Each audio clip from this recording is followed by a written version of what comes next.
अब तो महाराज सखुबाई रोने लगी कि मेरे ऐसे भाग कैसे हो सकते हैं कि श्री पंढरीनाथ की अद्भुत ये तीर्थ यात्रा निकल रही है और उसमें मुझे जाने का सौभाग्य प्राप्त हो जाए। आंखों में से आंसू आ गए। घर पे आई सासू और प्रताड़ना करने लगी, बर्तन नहीं मांजे, पोछा नहीं लगाया, ये नहीं किया, वो नहीं किया। आज सखुबाई ने सारा कार्य किया है और करके बैठ गई, रुदन करने लगी है कि हे पंढरीनाथ, हे विठल, मुझ पर भी ऐसी कृपा कर दो कि मैं भी आपके इस संकीर्तन में शामिल हो जाऊं। कुछ भी हो जाए कि मैं चली जाऊं, मैं आपके पास आ जाऊं। आपके बिना मैं एक पल और एक क्षण भी रहना मेरा मुश्किल हो रहा है। आप मुझ पर कृपा कर दो, आप मुझ पर करुणा कर दो।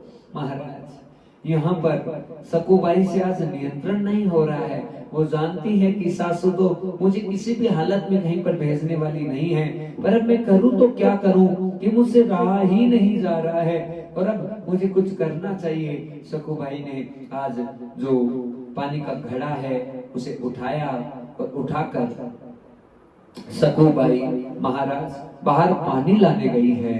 अब पानी लाने क्या गई भक्तों, जैसे ही यहाँ संतों की जमात निकलने लगी, सकुबाई अपने आप को नियंत्रित नहीं कर पाई और सीधी महाराज उस जमात में चली गई और जाकर जो है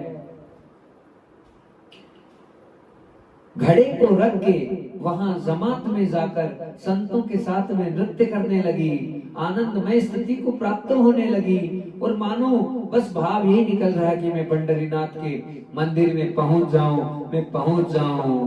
पर एक पड़ोसन थी, उसने जाकर सासू से शिकायत कर दी कि तुम्हारी बहू तो संतों के साथ में घूम रही है।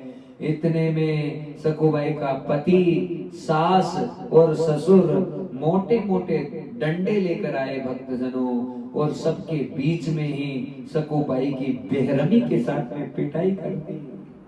फिर भी महान वो सकुबाई जो एक भी शब्द अपने मुख से नहीं बोल रही है, पीटी जा रही है, कोई विरोध नहीं और कोई दर्द नहीं हो रहा है भक्त को। भक्त वही होता है जिसे कोई दर्द महसूस ना हो। सिर्फ भयंकर से भयंकर भी पीड़ा हो रही है तो बस वो पीड़ा को पीता जाए। ऐसी पीड़ा को सकुबाई पीने लगी। बिल्कुल उसे दुख नहीं है इस बात का कि मेरी पिटाई की जा रही, मुझे मारा जा रहा है, बस दुख हो रहा है तो बस मैं लौट के नहीं जाऊं। हे पंढरीनाथ, मुझे बुला ले।